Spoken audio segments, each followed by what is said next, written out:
बुद्धि की देवी के रूप में इनकी प्रतिष्ठा है पूरे देश में। मां शारदे के आशीर्वाद से ही हम सब मनुष्यों के अंदर हर प्रकार की बुद्धि का विकास हो रहा है और इसलिए हम सब प्रतिवर्ष मां सरस्वती की पूजा और वंदना करते हैं। आज एक बड़ी मात्रा में हम सब छात्र छात्रा आचार्य आचार्य बंधु एक लंबी तैयारी के बाद आज का ये उत्सव संपन्न कर रहे हैं। वास्तव में हम जब कोई भी उत्सव कोई भी पर्व मनाते हैं तो उसके पीछे का उद्देश्य क्या होगा? क्या केवल कार्यक्रम करना अपना उद्देश्य है क्या?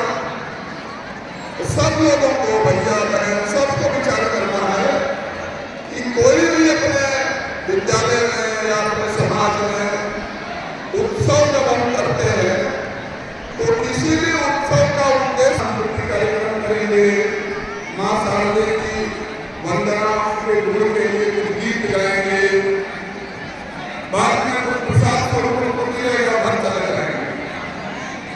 ये एक कार्यक्रम का प्रारूप हो सकता है लेकिन ये उद्देश्य नहीं है।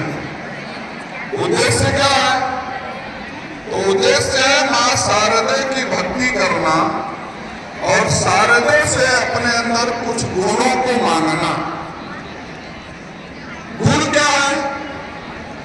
तो गुण जिससे हम इस संसार में श्रेष्ठ से श्रेष्ठ कार्य कर सके, अच्छा कार्य करने का गुण हमारे अंदर आवे, यही सर्वोत्तम गुण माना गया है। और इसलिए आज एक विशेष विषय की चर्चा आपके सामने मैं करूंगा।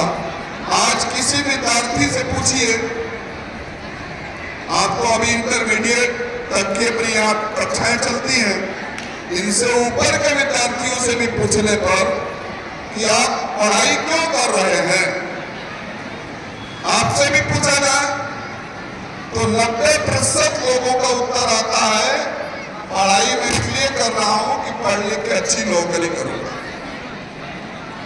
अच्छी नौकरी करके क्या करूंगा? पैसा अर्जित करूंगा। पैसा अर्जित करके क्या करूंगा?